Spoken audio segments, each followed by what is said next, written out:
जय हिंद दोस्तों, क्या हालचाल। उम्मीद करते हैं भाई आप सबके सब बहुत ही बढ़िया होंगे। यहाँ पे आज की इस वीडियो में मैं यहाँ पे कंपैरिजन करने वाला हूँ Realme का Narzo 70 टर्बो स्मार्टफोन का Vivo के T3 या फिर iQOO के G9 स्मार्टफोन के साथ में। तो भाई सबसे पहले मैं आपको ये बता देता हूँ कि जो हमारा iQOO का G9 स्मार्टफोन है और Vivo का T3 स्मार्टफोन है, दोनों ही स्मार्टफोन बिल्कुल सेम स्मार्टफोन है।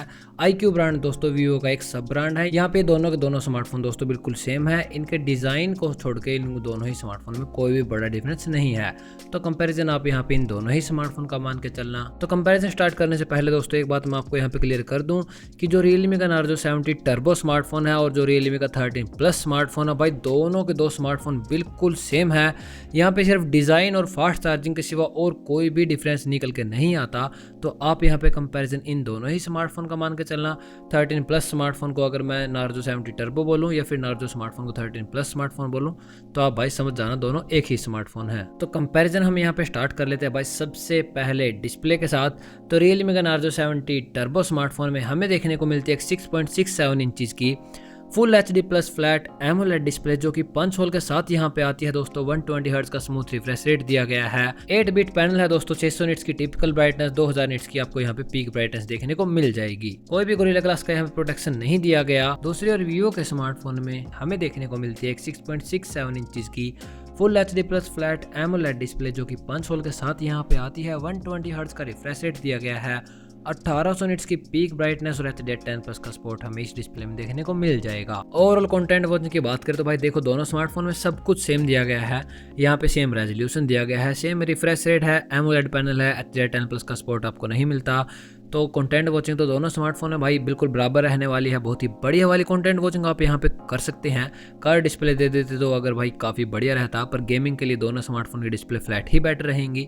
तो डिस्प्ले वाइज तो भाई दोनों स्मार्टफोन में मामला टाई हो जाता है। आगे हम यहाँ पे बात कर लेते हैं दोस्तों इनके चिपसेट की यानी कि परफॉर्मेंस की। तो Realme का Narzo 70 टर्बो स्मार्टफोन में या फिर 13 प्लस स्मार्टफोन में हमें देखने को मिलता है MediaTek का Dimensity 7300 एनर्जी प्रोसेसर, जो कि भाई आजकल हमें iQOO के G9s स्मार्टफोन में भी देखने को मिल जाएगा। भाई प्रोसेसर का नाम थोड़ा मीडियोकर सा है, लेकिन भाई इस प्रोसेसर को आप कम बिल्कुल भी मत समझना। 4 नैनोमीटर के ऊपर ये बेस्ड है और इसका एंटूटू स्कोर निकल के आता है यहाँ पे लगभग 7,40,000 के आसपास। LPDDR4S की इन्होंने यहाँ पे रैम दी है और UFS 3.1 की एकदम फास्ट आपको स्टोरेज देखने को मिल जाएगी।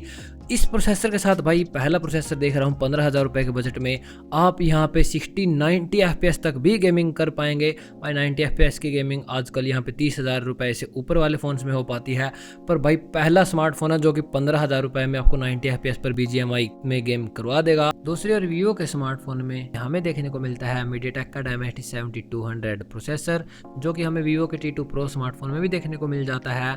4 नैनोमीटर के ऊपर ये बेस्ड है और इसका एंटूटू स्कोर निकल के आता है करीब 7,20,000 के आसपास। LPDDR4S की हमें यहाँ पे रैम देखने को मिलेगी और UFS 2.2 की स्टोरेज दी गई है। ओवरऑल बढ़िया परफॉर्मेंस किसकी है तो देखो भाई इनके नाम पर मत जाना। वैसे तो जो MediaTek का Dimensity 7200 प्रोसेसर है वो हमें ज़्यादा परफॉर्मेंस प्रोवाइड करता है 7300 के मुकाबले, पर भाई इस Realme का स्मार्टफोन में हमें यहाँ पे कुछ खास करके दिया गया है, जो कि हम इसमें 90 FPS पर गेमिंग कर सकते हैं। दूसरी और Vivo के स्मार्टफोन में हम सिर्फ 60 FPS पर ही गेमिंग कर पाएंगे।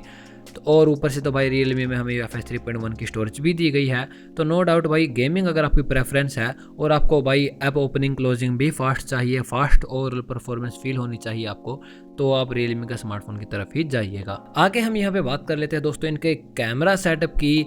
तो Realme का Narzo 70 टर्बो स्मार्टफोन या फिर 13 प्लस स्मार्टफोन बोल लो भाई इसको, इसमें हमें यहाँ पे एक ड्यूअल कैमरा सेटअप देखने को मिलता है। 50 मेगापिक्सल का प्राइमरी कैमरा दिया गया है, जो कि OIS के सपोर्ट के साथ में आता है। बढ़िया वाली फोटोज आप इस कैमरे से ले पाएंगे। और दूसरा कैमरा भाई यहाँ पे सिर्फ 2 मेगापिक्सल का डेप्थ कैमरा दिया है। कोई भी अल्ट्रा वाइड एंगल कैमरे का आपको यहाँ पे सपोर्ट देखने को नहीं मिलेगा। दूसरी और Vivo के स्मार्टफोन में हमें यहाँ पे देखने को मिलता है दोस्तों एक ट्रिपल कैमरा सेटअप।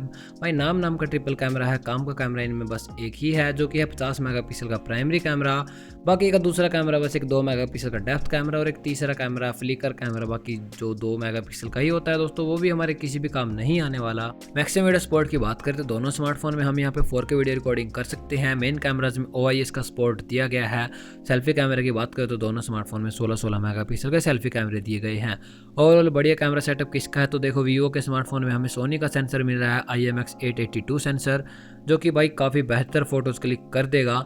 तो थोड़ा सा प्लस पॉइंट वीवो के स्मार्टफोन की तरफ बनता है। अदरवाइज भाई दोनों स्मार्टफोन कैमरास के मुकाबले में भी इतने बराबर ही निकल के आते हैं। और अब हम यहाँ पे बात कर लेते हैं दोस्तों इनके बैटरीज की।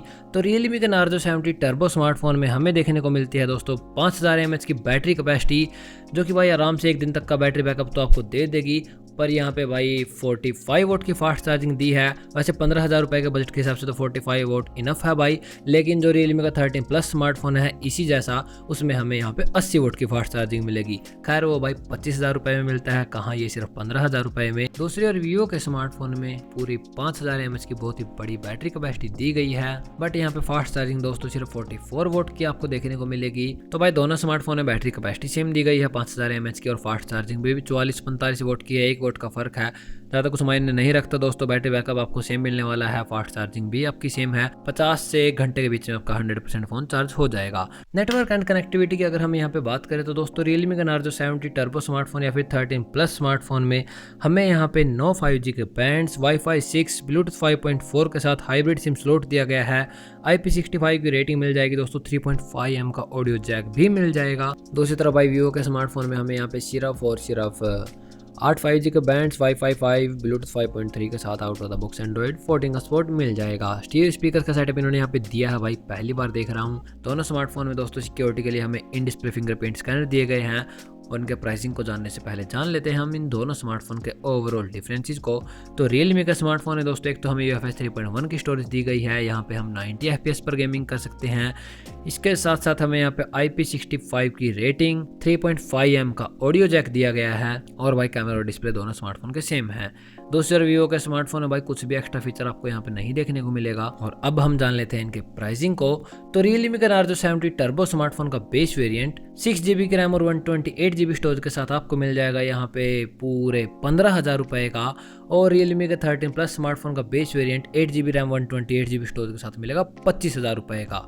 दूसरी तरफ वीवो के स्मार्टफोन का बेस वेरिएंट भाई 8GB की रैम और 128GB स्टोरेज के साथ आपको यहाँ पे देखने को मिल जाएगा पूरे 19,000 रुपये का। ओवरऑल वैल्यू फॉर मनी की अगर मैं यहाँ पे बात करूँ तो देखो दोस्तों, यहाँ पे Realme का स्मार्टफोन बहुत ही कम प्राइस में आता है, 15-16 हज़ार रुपये में। अगर आपको गेमिंग स्मार्टफोन चाहिए तो भाई 90 FPS पर गेमिंग करवा देगा। 30,000 रुपये के बजट में जाके होती है 90 FPS पर गेमिंग। आप इस स्मार्टफोन को जरूर से चूज़ कर लेना भाई। इस बजट के हिसाब से डिस्प्ले इसकी अच्छी है, कैमराज अच्छे हैं, परफॉर्मेंस तो वन ऑफ द बेस्ट दी गई है, बैटरी कैपेसिटी और फास्ट चार्जिंग भी अच्छी दी गई है। दूसरी और अगर आपका 20,000 रुपये का बजट है तो मैं बोलूँगा भाई यहाँ पे आप Realme का P2 Pro स्मार्टफोन ले लेना, उसमें आपको अल्ट्रा वाइड एंगल कैमरे का सपोर्ट भी मिल जाएगा। या फिर iQOO के G9s स्मार्टफोन को ले लेना दोस्तों, और पोको का X6 स्मार्टफोन भी एक ऑप्शन बन जाता है। तो यही थे दोस्तों मेरे कुछ ऑनेस्ट ओपिनियन इन दोनों स्मार्टफोन के बारे में। मिलते हैं नेक्स्ट वीडियो में, इस वीडियो में इतना ही, बाय बाय।